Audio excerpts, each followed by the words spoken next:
বাবা আজকে কত সবজি এনেছে আবার। এই ধনে পাতা, শসা, এদিকে ভেন্ডি, এখানে কাঁচা লঙ্কা, এটা কাঁচা লঙ্কা, কি মোটা মোটা কাঁচা লঙ্কা, মূলো, মানে কাঁচা লঙ্কা এনেছে। এই লঙ্কাগুলো প্রচণ্ড ঝাল হয়। মানে ভেন্ডি, বেগুন, বড় বড় বেশ বেগুন পোড়া, এগুলো খুব ভালো লাগে, বেগুনিও ভালো লাগবে। গাজর, বিট গাজর দেখি, আর এখানে লাউ, বুবুকে একটু দেবো, আমাদেরও হবে লাউ। চিংড়ি, চিংড়ি মাছ এনেছে তো। হ্যাঁ আবার গেড়ি, ভাই সর্বনাশ করছে। এত বাজার এনেছে এখানে, আবার কি এটা, কি চিংড়ি মাছ, গেড়ি।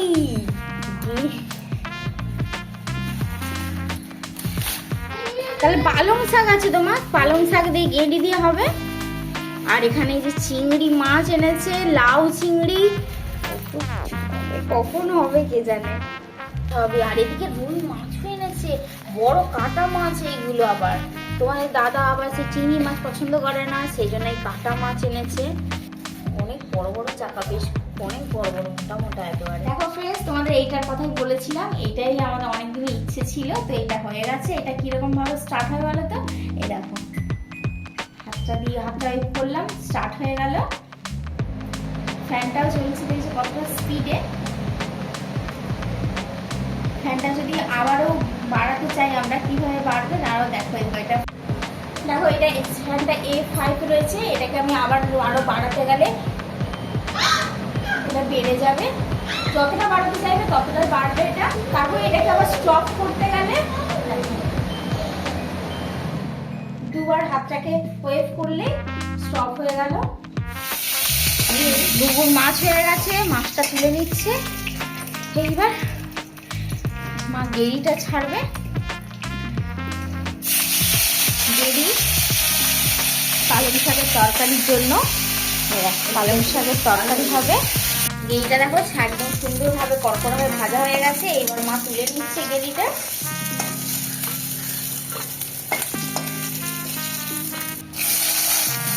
বেগুন দিয়ে দিল পালং শাকের তরকারির জন্য। বেগুনটা ভাজা ভাজা হবে, একটু নুন,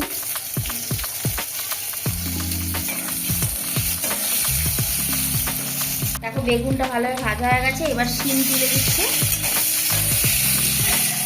এবার কচু আর মূলো মা হালকা সেদ্ধ করে রেখেছিল একটু, কারণ পালং শাক তো খুবই নরম, তাড়াতাড়ি হয়ে যায়, সেই জন্য মা ওটাকে হালকা সেদ্ধ করে এবার ভেজে নিচ্ছে কড়ানো তেলের মধ্যে।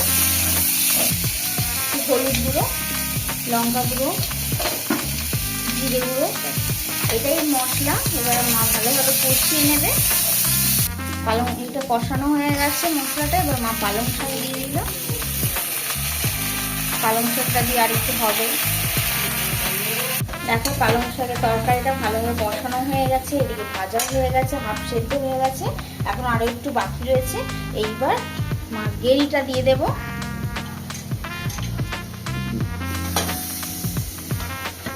অল্প একটু জল দিয়ে সেদ্ধ করতে দিয়ে দেবো হবে। গেড়িটা না ফুটলে টেস্টটাও ভালো আসবে না, সেই জন্য এটা একটু ফুটতে দিয়ে দেওয়া হবে। দেখো চচ্চড়িটা প্রায় শেষের মুখে হয়ে এসেছে। মা অল্প একটু চিনি দিয়ে দিয়েছে টেস্ট হওয়ার জন্য। তরকারিটা হয়েই গেছে, এবার নামিয়ে নেওয়া হবে।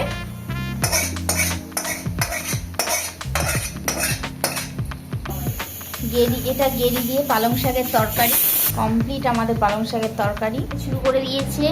লাউ চিংড়ির জন্য লাউ কাটছে, আর এখানে চিংড়ি মাছ দিয়ে আরেকটা করবে, টক করবে, ভেন্ডি, মূলো, তারপর বেগুন, এই যে চিংড়ি মাছের টক হবে। আর লাউ চিংড়ির জন্য যা যা লাগবে এখানে রসুন, পেঁয়াজ, আদা, কাঁচা লঙ্কা। এখানে দেখো লাউ চিংড়ির জন্য চিংড়ি মাছ নিয়ে নিয়েছে। এখানে আমি দুটো লেবু নিয়ে নিয়েছি চিংড়ি মাছের টক করবার জন্য। আজকে লেবুর রস দিয়ে এই টকটা বানানো হবে। মা চিংড়ি মাছ ভেজে নিচ্ছে এবারে।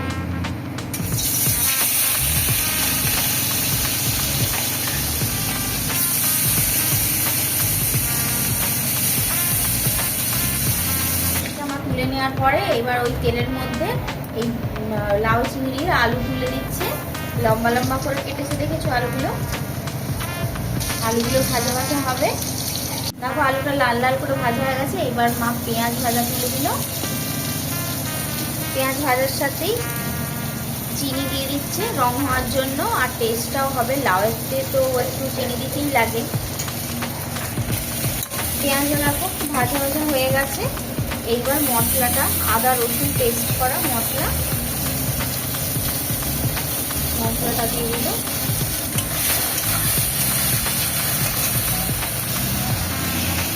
এটা আমাদের একটু জল দিয়ে মশলা মিক্সির জায়গাটার মধ্যে মশলা ধোয়া জলটাও দিয়ে দিয়েছে। হলুদ গুঁড়ো, লঙ্কা গুঁড়ো, জিরে গুঁড়ো দিয়ে ভালোভাবে কষিয়ে নেবে।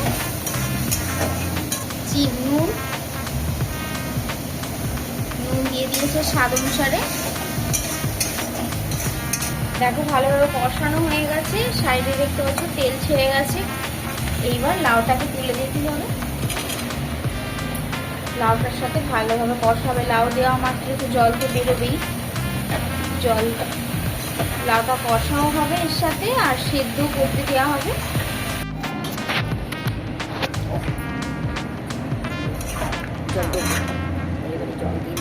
দেখো ভালোভাবে কষিয়ে নিয়েছে।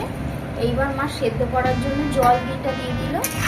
ভালোভাবে জল দিয়ে একটু ঢাকা দিয়ে সেদ্ধ হবে। A few moments later. অনেকটাই সেদ্ধ হয়ে গেছে ভালোভাবে। এইবার মা চিংড়ি মাছগুলো দিয়ে দিচ্ছে, ভেজে রাখা চিংড়ি মাছগুলো। এবার চিংড়ি মাছগুলোর সাথে একটু ফুটবে, তবে টেস্টটা বেরোবে। 5 minutes later. এবার তরকারিটা কমপ্লিট হয়ে গেছে লাউ চিংড়ি। এবার মা ঢেলে নিচ্ছে। কমপ্লিট হয়ে গেছে লাউ চিংড়ির তরকারি। তোমরা এইভাবে বানিয়ে খাবে, দারুণ সুন্দর লাগবে খেতে। টকের জন্য মা এখানে শুকনো লঙ্কা আর এখানে 5 ফোড়ন দিয়ে দিচ্ছে। ভাজা ভাজা হবে। কেটে রাখা সবজিগুলো দিয়ে দেবে। টকেতে জানো তো বেশি তেল লাগে না, বেশি তেল দিলে তেল গন্ধ ছাড়ে, ভালো লাগে না খেতে। পরপর সব সবজিগুলো তুলে দেবে।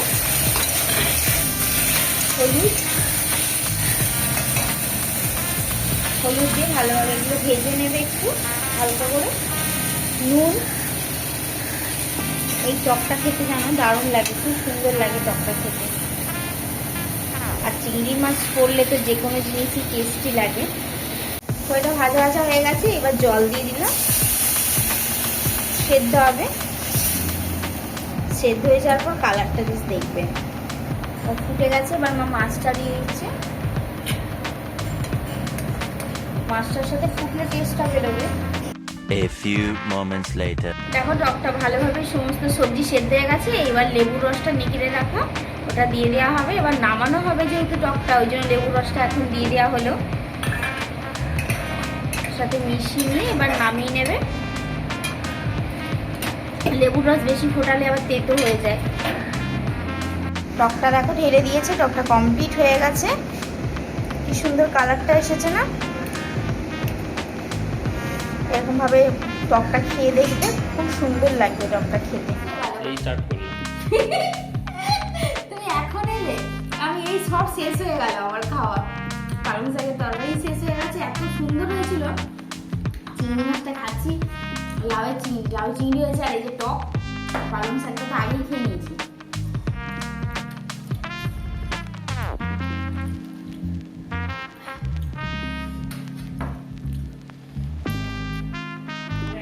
এত সুন্দর হয়েছে তরকারিটা, বলে বোঝানো যাবে না।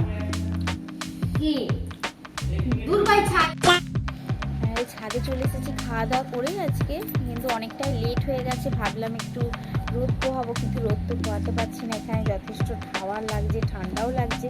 তো এক্ষুনি চলে যাব একটু ঘুরে। তো আজকে দেখলে মা কীরকমভাবে লাউ চিংড়িটা করলো। আর লাউ চিংড়িটা তো ভালোই হয়েছে, এমনকি গেঁড়ি দিয়ে পালং শাকটা তো অসাধারণ, কোনো তুলনাই নেই। তো তোমরাও বাড়িতে এভাবে বানিয়ে দেখবে, খুব ভালো লাগবে। আজকে তো আমার দিনটা এইভাবেই কাটলো। আজকের ভিডিওটা এই পর্যন্তই। আরও নতুন নতুন ভিডিও পেতে গেলে মুনদা হোমমেকার চ্যানেলটা সাবস্ক্রাইব করতে হবে। আর যদি আজকের ভিডিওটা ভালো লেগে থাকে তাহলে লাইক, কমেন্ট, শেয়ার করে দাও। আজকের মতো টাটা।